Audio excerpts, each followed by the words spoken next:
Ақындар өлең жолын өретіндер, біледі жан дүниесін сезетіндер, қобалжып әр өлеңге терең ойлап, әр әріпке шындап көңіл бөлетіндер, ақын болар сезініп жүрегімен, жалбарынған күйге салып тілегімен, қазбалайды терең мәнек сөзді іздеп, ақыл болған қопаратын күрегімен.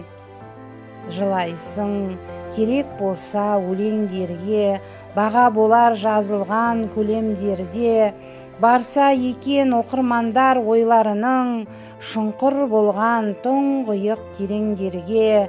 Ақын жазған өлеңдерге қарап көрем, жазған өлең қатарына көңіл бөлем, шын жүректен жазып шыққан қатарына Алладан өмір жасын тілеп келем.